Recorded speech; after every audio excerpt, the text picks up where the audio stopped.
Welcome to We and Lewis, a podcast dedicated to celebrating the remarkable, creative, and energetic people who live in Lewis and are helping our community forge a collective soul as appealing as it is unique.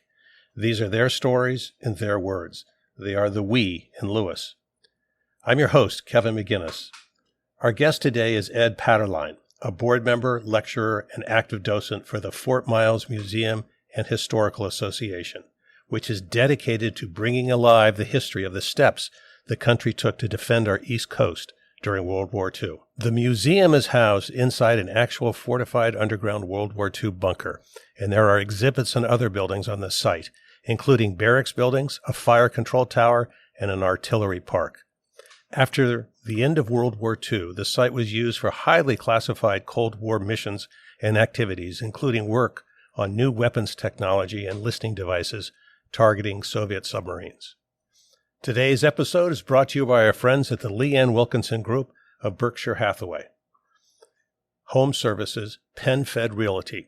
Leanne and her team have ranked number one in real estate sales in coastal Delaware for over 20 years and are now the number one real estate agency in the Berkshire Hathaway network in the United States, besting firms throughout the country, including those in cities like New York, Chicago, and LA. It is a monumental accomplishment. They make buying, selling, or just searching for the perfect home to start a family or create memorable grandchildren visits easy. As I can personally attest, having bought 2 homes and sold one with Leanne, her team is, in a word, terrific. They are also supporters and sponsors of an amazing number of charitable organizations throughout the Lewis area, including this podcast. Ed, welcome to the show. Well, thank you very much. Appreciate it. It's nice to be here. It's very nice to be here at the bar. And maybe one day we can arrange this. You can be at the bar when it's open. Yes. These are premium seats. And they're never available. Never available. What makes the Fort Miles Museum and Historical Area so unique and important? I think it's the fact that it brings alive the contributions of the area to the defense of the United States during World War II. Delaware is often overlooked as a location that was involved in World War II because of its size, but Fort Miles had a unique approach to a unique effort within the World War II structure, and it contributed mightily. Can you explain the threat the country was facing at this time? The threat was from primarily Germany at the start, and then after the attack on Pearl Harbor, of course, Japan. But the threat from Germany was acknowledged early on. The big threat to the eastern coast of the United States, originally we prepared for the fact that the German fleet might come over, and that's what Fort Miles was all about, was to prevent the German surface fleet from coming up the Delaware Bay and River toward Philadelphia. But in fact, the major threat turned out to be the submarines, the German submarines. There were 6 to 12 submarines at a time on the east coast of the United States. And they hit a lot of shipping, is that right? Yes, about 370 ships were sunk or damaged during World War II on the east coast of the United States, excluding the Caribbean and areas where we did not control the area where our allies did. The large guns that can be found throughout the historic area site aren't fabricated replicas, but decommissioned guns from the era, right? That's correct. Most of them are. They're meant to represent the guns that were at the fort at the time. They're the same mission, same type of gun, but not the guns that were actually there. How big are these? They vary from 3-inch guns, which are small, and 90-millimeter guns, which are only slightly bigger, and were anti-aircraft guns and against small ships, both the 3-inch and the 90-millimeter, all the way up to 16-inch guns, which were the same size as the guns on major battleships of the era. And what's the range of these guns? They varied. The fact that we put ours in bunkers reduced the range to about 14 to 16 miles. But a 16-inch gun free to fire like they are on a battleship could go 20 to 25 miles. Our 8-inch guns that were in place at Fort Miles were not in bunkers, and they were on railway cars, and those could fire 20. So they could easily cross the entrance to the bay. Oh, absolutely. The 6-inch guns alone were 10 to 12 miles, which is all the distance there is between us and Cape May. So anything above the 6-inch guns could cover the bay and then some. What was the size of the shells? The 16-inch shells were 2,400 to 2,700 pounds. The 12-inch shells were about 1,040 or 970, depending on whether they were armor-piercing or high-explosive. And how many people would it take to lift one of those? The bigger shells were lifted with tackle, block and tackle sort of arrangement with chains. So you had a pulley system. You didn't lift them. The 6-inch gun shells and the 3-inch gun shells, they actually lifted into place, and it would take you one man to put them in. But the guns had 5 or 6 people in a chain to bring ammo to the smaller guns, and the larger guns, the 12-inch and the 16-inch guns, you had 20 people that were busy just bringing the ammunition and the powder to the shell room, to the firing room. There was always some ammunition near the gun, but they also had depots spread out around the site. Is that right? That is correct. Your ready ammunition was what you had nearby. And in Fort Miles, there were 17 different bunkers. 8 of them were for shells and for powder. And that was not the ready ammunition. And if you're driving into Cape Henlopen and you take one of the roads, you can see some of those bunkers. Is that right? If you're looking. I mean, plenty of people just, drive straight to the beach and never notice that there were any bunkers at all. But for instance, if you're in the campground, right, there are 8 of them right there in a row along a little road, and you will certainly see the entrances to those ammunition and powder bunkers. So could you walk us through what would be involved in firing one of the bigger guns? Well,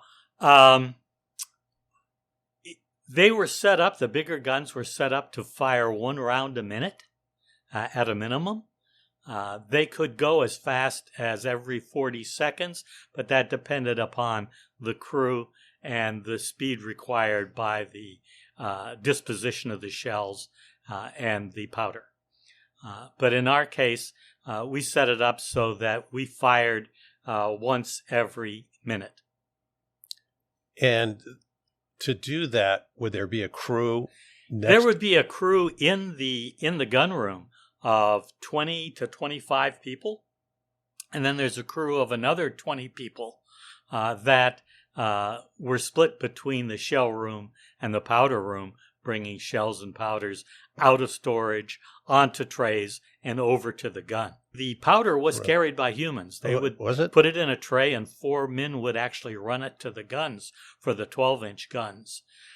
For the 16, I'm not sure if they ran them to the guns or brought a cart, but they could do either.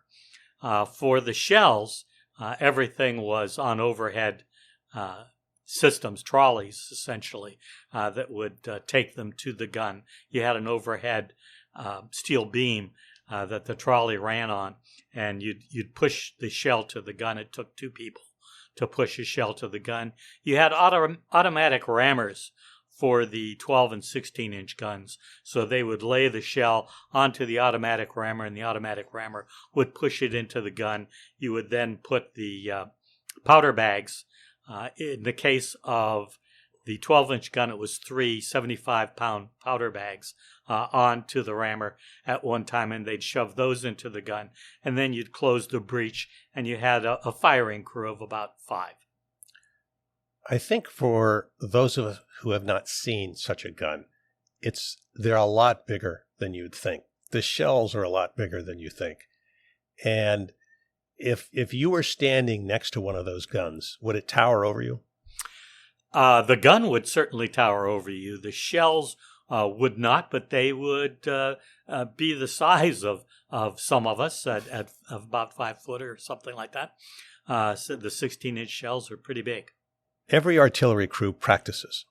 Correct. Firing guns of this size is far different than rifle practice. If one of the big guns fired today, would it be heard all over town?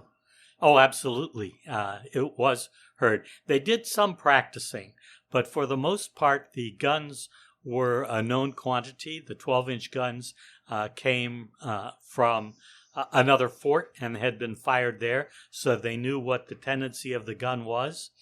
The records that I've seen showed that the 12-inch guns were fired about 42 times in practice in order to prepare them and to map what their effect would be in a given situation. I'm not sure about the 16-inch guns in terms of how many times they were fired, but you could certainly hear them all over town. When they fired the 16-inch guns, if you didn't have the windows here in Lewis open, the shock waves from the 16-inch gun could break windows. So if they were fired today, you'd lose some windows in Cape Shores? Oh, yes, absolutely. At Cape Shores, you would lose a lot of windows. Now, was there an incident where the guns were fired in anger? As far as we know, there is no record of the guns being fired in anger. But one of the people who was stationed here and fired the guns, was part of the gun crew, indicated to us that, yes, indeed, there was one occasion where the 155 millimeter guns were fired at a ship in the channel. It had come in at night. They did not use the proper code words, did not respond to the radio. And because they didn't, warning shots were fired at them. And when they didn't respond to the warning shot, they, according to this gentleman, shot the mast off of the ship while it was in the channel. And it immediately came to a stop, and they put out white bed sheets to surrender, if you will, and to indicate that they were not a hostile force. And what was that ship?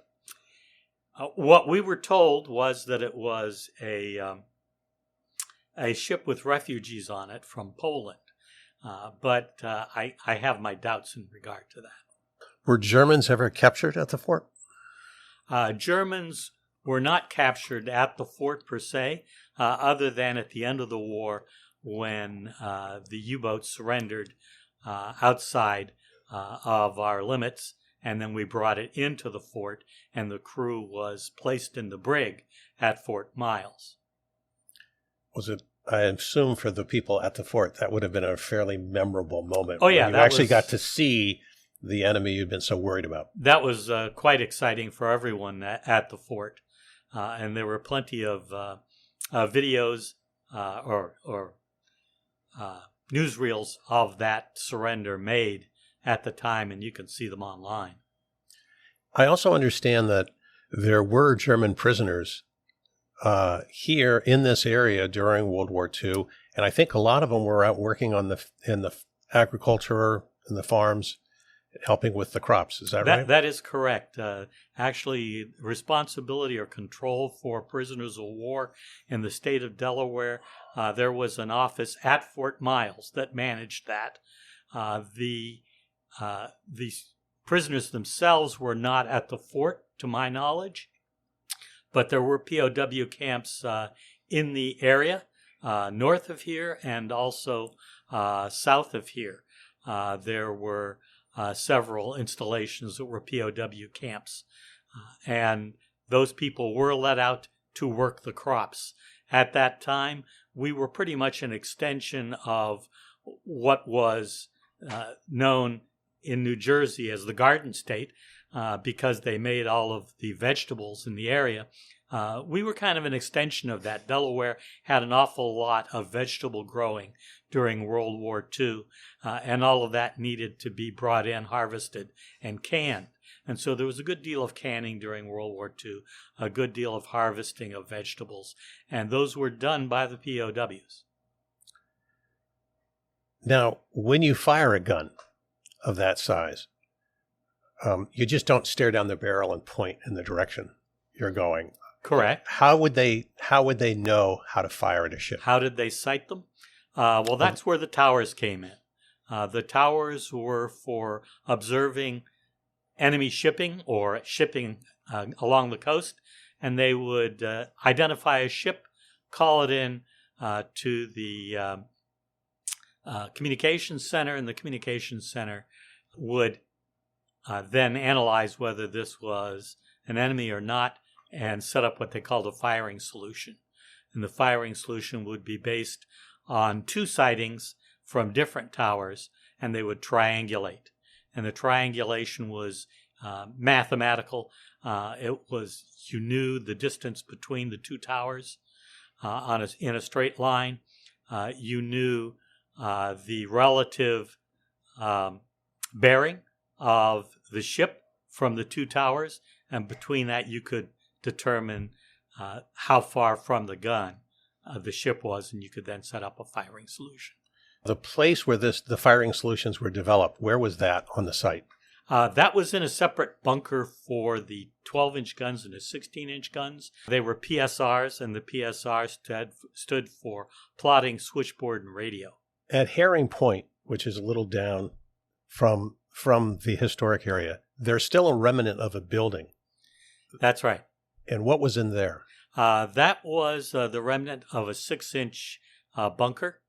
And you had actually the 6-inch guns were on each side of that bunker, and the bunker itself was the PSR, and also where they had the ready ammunition and a generator room. Battery Hunter was the other one. It was on the other side of it's where Hawk's Nest is right now. It's called Hawk's Nest, and you go there and you watch birds. Well, you're standing on top of the PSR, essentially, for the 6-inch guns. So during World War II, was the bunker buried? Yes, it was. It was unburied by the Navy after the war in 1962 when the hurricane came through. The SOSUS station, which was at that time over in Cape May, was put out of commission by the damage done by the storm. And they had to get that back and running very quickly. And so they used the PSR for battery herring. And they removed the sand from it, built a building in front of it. It took them about 2 weeks to get up and running between the damage at Cape May and restarting things over at Battery Herring. And that was because after the war, they were now monitoring for Soviet subs, is Correct. that right? That was the Soviet sub monitoring station. Now, there's a persistent myth spread by unknowing people, like me, about an underground tunnel network at Fort Miles that was far-ranging, even as far as some of the ammunition depots. What's the truth? There isn't a tunnel system. There are the bunkers. And there are 17 of them, so there are a lot of them. And you might think that they were connected. They were all connected electronically. We had our own telephone system disconnected, separate from Ma Bell at the time. And all of the towers and all of the bunkers were connected together so that you were on the same telephone system. But it was a private network, but there weren't any tunnels. So I probably should apologize to people I misinformed. Sorry, Steve. But there was some tunneling around each bunker, is that right? Well, it depends on the way you look at it. You had 2 guns in Battery 519, and you had a corridor with rooms off of it that's 430 feet long. So you could call that a tunnel, I suppose. Actually, it's even longer. If you look at Battery Smith with the 16-inch guns, that's a quarter-mile long, and it is underground. So if you want to call that a tunnel, I guess you could call it a tunnel, but we would call it all part of the same gun position. At the beginning of the war, when it was decided to have Fort Miles built and established, did it look like it does today? The Grand Dune, which is where Battery 519 is, which is 80 feet above sea level, was already there. And that's why we built the battery there. So the dunes were pretty much there. But it is not true that we built them underneath the sand. We built them on top of the sand and then used bulldozers and cranes to pile sand on top of them, another about 3 foot or so of sand on top of the structures that were built. So at the time, from that location where 519 is, right, could you see out to the point? Oh, absolutely. So there wasn't sort of some of the hill work that's in there now? No, the hills were pretty much there. They didn't change the topography for the most part. They just buried what they built as they went. For camouflage purposes. The trees that you see there now were planted afterwards as part of the protective cover for the fort, and then I believe the state added more trees as they took over for the state park. But there weren't trees there at the time. It was scrub pine and sand dunes, and that was all. So when you look at Cape Henlopen today, you can see the 519 battery, which you all refurbished. We'll get to in a moment. But there's a lot of stuff that's just buried there.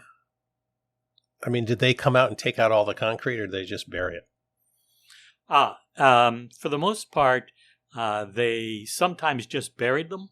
Other times, they're still there. They were originally buried for protection, and the sand just kind of does its own work. There is, for instance, a command bunker by the entrance to the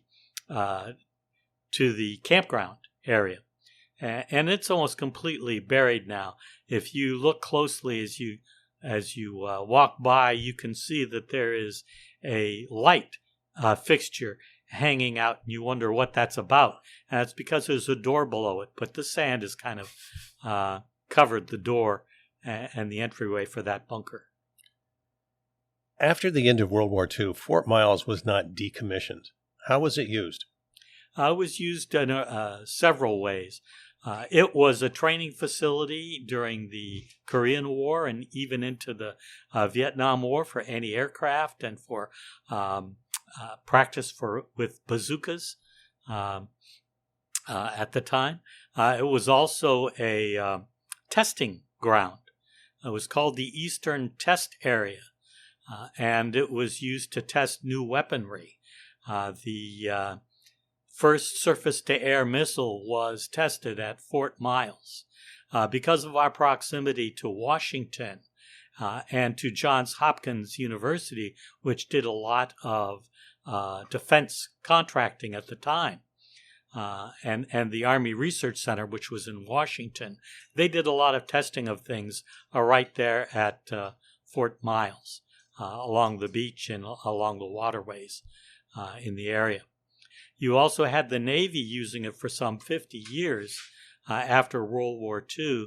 They originally used it for SOSUS, which was your underwater sound sensing system. They had cables with sensors on them. I believe there were 6 of those cables going out 100 miles in different directions. But there were stations all along the East Coast and West Coast of the United States to watch for listen for Soviet submarines going along the coast. Unlike today, this was a pretty active military location for quite a while. Fairly active, yes. Even when it wasn't, even when it was no longer an Army facility with its own commander, which ended. The last commander was 1954. It was still used by the Army as kind of a practice base and such. It was also used in the 60s as a recreation area. At that point, it was associated with Fort Meade, and Fort Meade was kind of the parent organization for the fort. But it was used, all of the barracks that were there were used by the Navy, the Air Force, and the Army for its personnel. On weekends would come to the beach and use the barracks. They were all divided up into small living quarters, and then they were supplemented by trailers. And so they were a little resort area that the troops' families could get away to for a reasonable price for a week at the beach. But this wasn't open to the public. It was not open to the public. From about 73 or 74 was when they started giving pieces back to the state. And that went until 1993, I believe the last piece was given to the state. What's called the historic area today, when it was left to the state, does not look like it does today. A lot of work went into making the site accessible to the public. How did this transition happen? Well, the real focus was started in 2003 when Gary Ray, who was, I believe at the time, a member of the board of education here in town and was a historian, teamed up with Lee Jennings, who was historian for the Delaware Division of Parks and Recreation, and Bob Frederick, who was former mayor of Dewey Beach, and a gentleman by the name of David Main, who was an attorney. They all got together in 2003 and created the Fort Miles Historical Association legally at Tower 3, just south of Dewey Beach. And that group was dedicated to bringing back a historic area within the state park. And they began work then on Battery 519 and the barracks area there. And yes, it was not very habitable or very nice at the time. And we had to take out over 2 tons worth of bric-a-brac and garbage and such from Battery 519 alone. We also cleaned out Battery Smith. Battery Smith is now used as a shop for the Fort Miles Historical Association and for state parks. But Battery 519, we cleared about 2 tons out of garbage and then began rehabbing that bunker. They had taken out all of the electricity. The plumbing was not in working order. It was damp and dark. There were snakes in there. Like any of the bunkers around, there were rodents, snakes, all kinds of critters that lived in these bunkers, even though they had been boarded up. There were usually some small entrance ways to get in them. So yes, a lot of work went into cleaning out the bunker and putting it back into habitable shape. It was about 2008 when they began to do tours like we do today of the area. So when you go into the museum today, it's very nice looking. In fact, your association made a lot of the features that you see there today. Pretty much. The state certainly provided the vast majority of the funding, but a lot of the work was done by the volunteers themselves. In 2008, I believe, 2003? 2008, the state indicated that the FMHA was the Volunteer Organization of the Year. And we put in over 40,000 hours of volunteer work that year alone on the bunker and in the area. But yeah, all of the barracks have been painted. The electricity has been put in the barracks. Electricity was put back into Battery 519. The heating and air conditioning system was redone. All of the rail system that had been taken out and sold off as scrap metal, we put back in so that you can see how we got the shells to the guns. We put the 12-inch gun back into position. We got it from the Navy and then moved it into position. We got the 16-inch gun and had it brought here. So a lot of the work, especially on the exhibits, was done by the Fort Miles Historical Association in conjunction with state parks. And if you take a tour of the museum, what are you seeing? Well, you'll see a lot of exhibits of Fort Miles and how it was built. You'll also see in the second half of Battery 519, we tried to keep that half the way it was in World War II so that we can walk people through it and show them how the battery actually operated, what was in each of the rooms, how the shells and the powder was brought to the gun. The gun that we have there now, the 12-inch gun now, raises and lowers. You can open the breech of the gun. We can actually do practice loadings of the gun and have done that sometimes with the people taking a tour, just to have them get a sense of what it took to load the gun and raise it into position and how the battery operated. Your organization provides quite a few tours, events, and programming throughout the year. Could you describe some of these?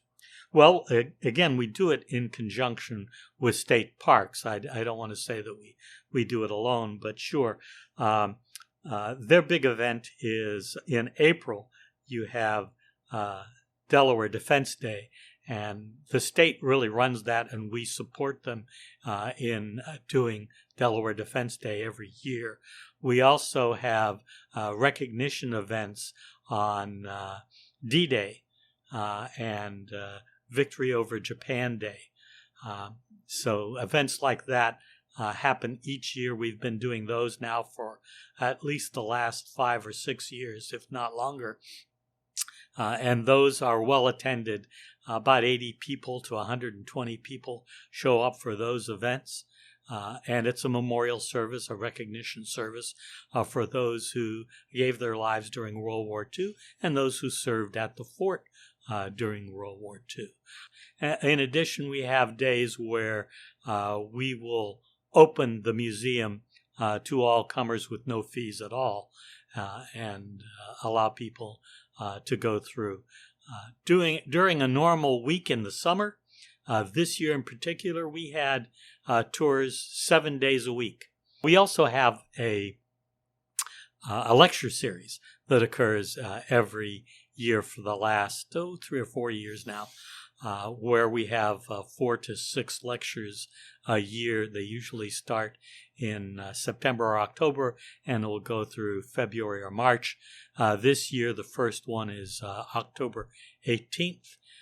And the last one will be March 14th of 2026. As you drive down the Delaware coast, you'll see this whole range of towers. Were all of the towers you see, even as far as Dewey, were they all hooked into Fort Miles? Absolutely. All the towers were hooked in all the way down the coast.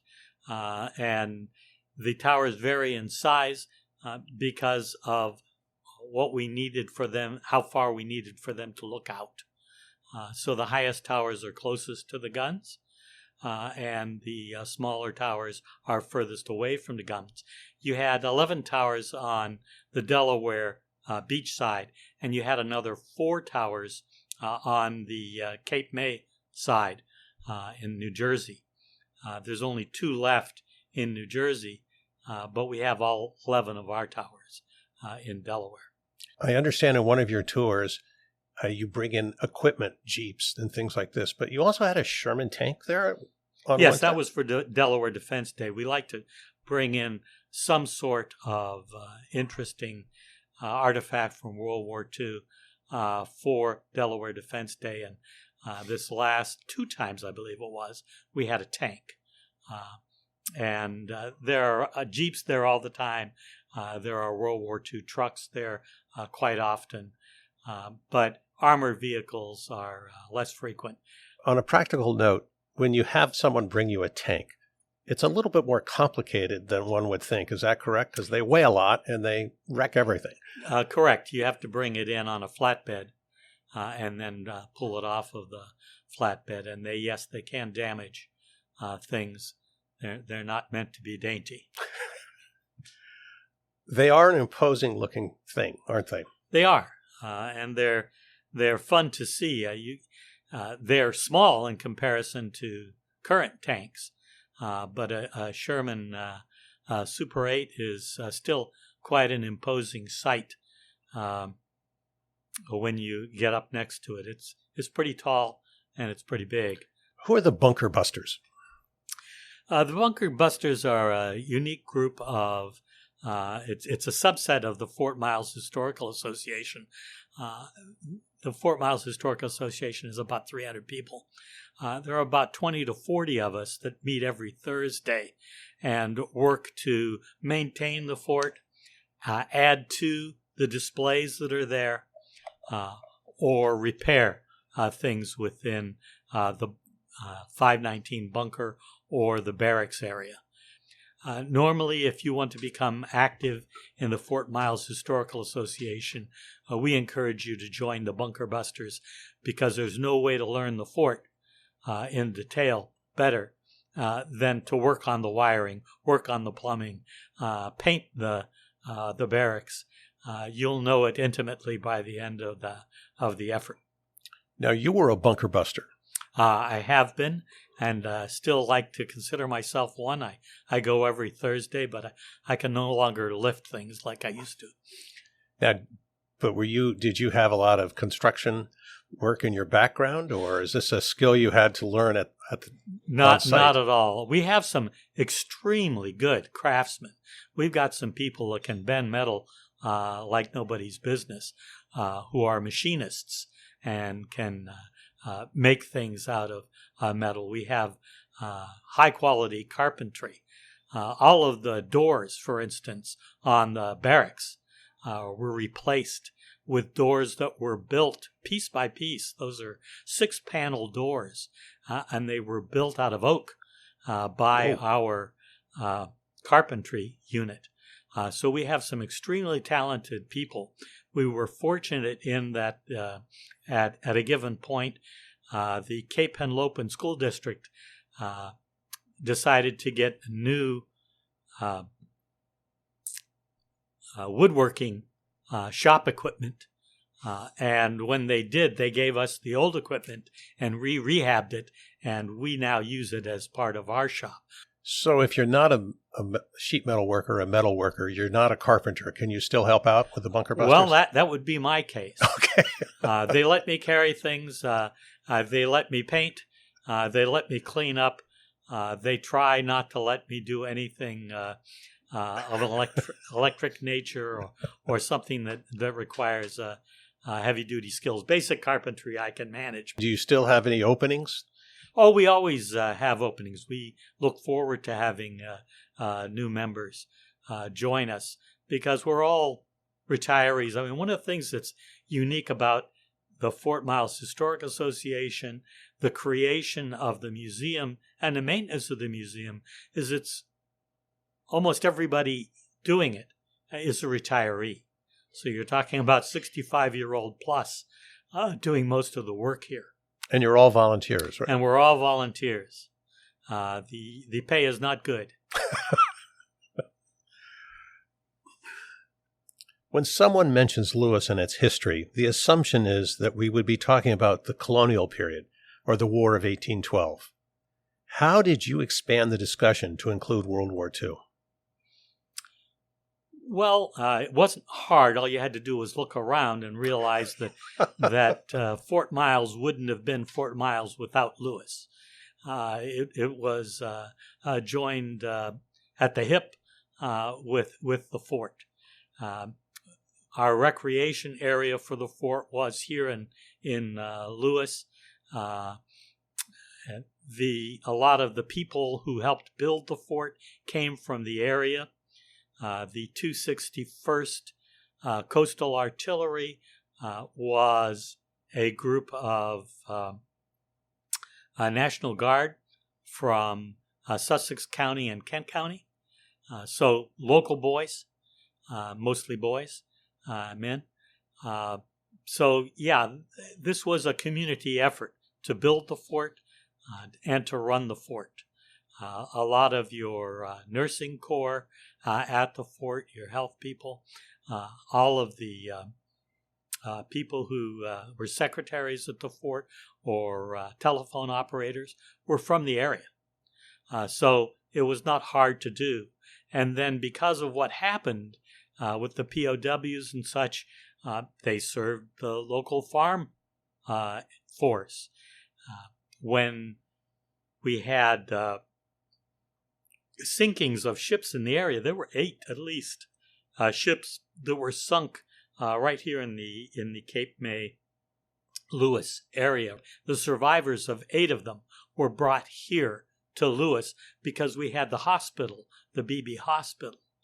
The Reverend Reitmeyer, who was here at the Episcopal Church at the time, and no one was ever named better than Reverend Reitmeyer, was in charge of the Red Cross. And one of the buildings right here across the street from where we are now was a building owned by the Episcopal Church and used to store supplies for the Red Cross. And when people would lose their ships, they'd bring them here. The Red Cross would help them out, provide them with supplies, help them get back home. So Reverend Reitmeyer and his crew were very busy. Some of the people in the area worked a lot at Cape Henlopen at Fort Miles, and a number of the people from the fort retired here. Colonel McGareth, who was the last head of Fort Miles, he was the last commander of Fort Miles, retired here in town. And if you pick up any of the guides that show the damage done in the 1962 hurricane, they have booklets for the area. And if you pick up one of those booklets, you'll find a lot of his photography that is part of it. Howard Schroeder, who was retired here after he was involved in Fort Miles. He was originally from New York and was trained as an artist. Came down here, did artwork while he was at Fort Miles that hung in a lot of the buildings at Fort Miles. And we now have the Schroeder Art Gallery within the Fort Miles historic area. Ed, I know you greatly dislike talking about yourself, but you are, like Steve and me, a transplant. When did you come to the area? I retired in January of 2020. I knew the fort was there. I knew that the Fort Miles Historic Association existed. And the minute I retired, I've started volunteering at the FMHA. You graduated from McMurray College and got a master's at West Virginia in communications. Correct. You worked for over 4 decades in what used to be called HR. Right. I think today that has other names. Probably. I'm guessing your background in being able to communicate effectively to a wide variety of people is invaluable in your current work. Well, absolutely. In high school and college, I was on the speech and debate team. So I picked up a lot of it from that rather than from HR itself. But it certainly helped me in HR as well. I would encourage people who haven't been to the Fort Miles historical area to come and visit. Even if you were there 4 and 5 years ago, you'd be surprised at the changes. We are also surprised by the number of people who come by and say they didn't realize it was here. Because, of course, that's not the point at Cape Henlopen State Park. Really is the beaches is what we're known for.